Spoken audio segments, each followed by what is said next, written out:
बोलतो राजा आणि कुठले जळहाले.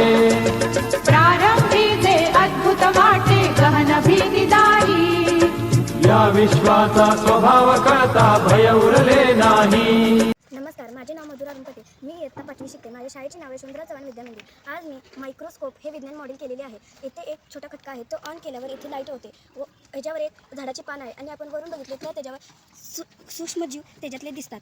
आता मी ह्या विज्ञान मॉडेलबद्दल माहिती सांगते. 1590मध्ये हॅन्स आणि झकारियास यान्सेन यांनी पहिला सूक्ष्मदर्शन तयार केला. अँटोनी वॅन ल्यूवेनहोफ यांनी भिंगांची गुणवत्ता सुधारली. तर रॉबर्ट हुक यांनी पेशींच्या अभ्यासासाठी याचा वापर केला. तर रॉबर्ट हुक यांनी 1665मध्ये या साधनाचा वापर करून पेशी म्हणजे सेल या शब्दाचा शोध लावला.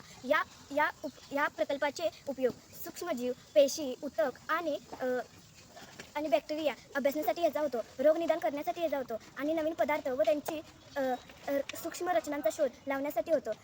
नमस्कार, माझे नाव सुभाष मुजावर. मी इयत्ता 5वीत शिकते. माझ्या वर्ग शिक्षकांचे नाव श्री दीपक कुंभार सर. माझ्या शाळेचे नाव मनपा यशवंतराव चव्हाण विद्या. माझ्या प्रयोगाचे नाव आहे सोलर ऊर्जेपासून वीज निर्मिती आणि विद्युत प्रवाह मोजणे.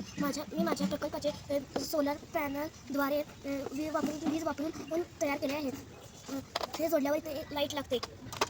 हे जोडल्यावर एम मीटरवर आपल्याला प्रवाह मोजतो. अशा प्रकारे मी हा प्रयोग केला आहे. धन्यवाद.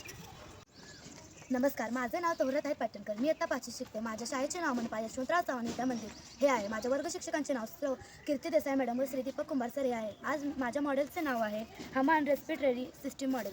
यामध्ये आपल्याला श्वसन संस्था बघायची आहे. तर यामध्ये इनहेल आणि एक्सेल. इनहेल म्हणजे श्वास घेणे आणि एक्सेल म्हणजे श्वास सोडणे.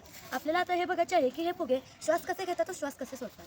आता मी जर हे इंजेक्शनची स्प्रिंग बाहेर घेतली तर हे श्वास सोडणार आहेत आणि जर मी परत आत घेतली तर हे श्वास घेणार आहे. तर बघा, आता हे रिलॅक्स झाले आहेत. परत आता मी याला आत घेतल्यावर यांनी श्वास घेतलेला, परत मी बाहेर सुटल्यावर रिलॅक्स, परत आत घेतल्यावर श्वास घेतलेला.